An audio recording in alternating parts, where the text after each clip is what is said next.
That news was brought to you by ACS Manufacturing Corporation, ISO certified, world-class quality. ACS. Pagbasa sa Aklat ng Kawikaan, Kabanata 12, talata 1 hanggang 28, ang taong may unawa ay tumatanggap ng payo, ngunit ayaw mapaalalahanan ang matigas ang ulo. Si Yahweh ay nalulugod sa taong matuwid, ngunit sa masasama siya ay nagagalit. Ang makasalanan ay hindi mapapanatag, ngunit ang matuwid ay hindi matitinag. Ang mabuting babae ay karangalan ng asawa, ngunit kanser sa buto ang masamang asawa. Ang taong matuwid ay mabuting makiharap, ngunit ang masama ay bihira lang magtapat. Pumapatay ng lihim ang mga pangungusap ng masama, ngunit ang salita ng matuwid ay nagliligtas sa kapwa. Ang masama ay lubusang mapaparam at di na magbabalik, ngunit ang sambahayan ng matuwid mananatiling nakatindig. Ang taong matalino ay magkakamit ng karangalan, ngunit ang aanihin ng masama ay pagkutsa lang. Ang maralitang nagsisikap ay mabuting di hamak kaysa nagkukunwang mayaman, ngunit sa gutom nakasadlak. Kahit sa kanyang mga hayop ang matuwid ay mabait, ngunit ang masama kahit kanino ay sadyang mabagsik. Ang taong masipag ay sagana sa lahat,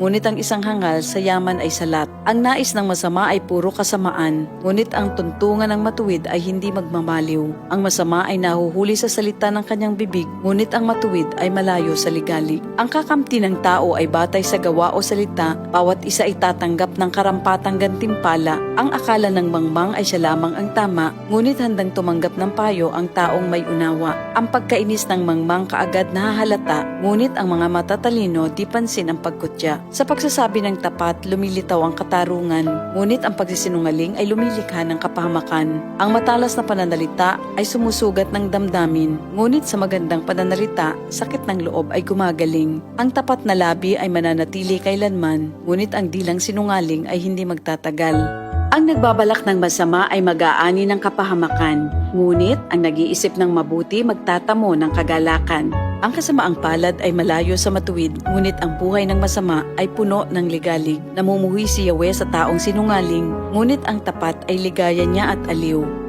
Di agad sinasabi ang alam ng matalino, ngunit kahangalan ay inihahayag ng mangmang na tao. Balang araw, ang masikap, ang mamamahala, ngunit ang tamad ay mananatiling alila. Nagpapahina sa loob ng isang tao ang kabalisahan, ngunit ang magandang balita ay may dulot na kasiglahan. Ang payo ng kaibigang matuwid ay isang gabay, ngunit ang daan ng masama ay tungo sa pagkaligaw.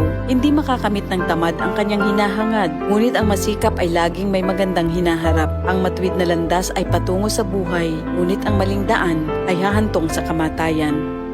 Ito ang salita ng Diyos.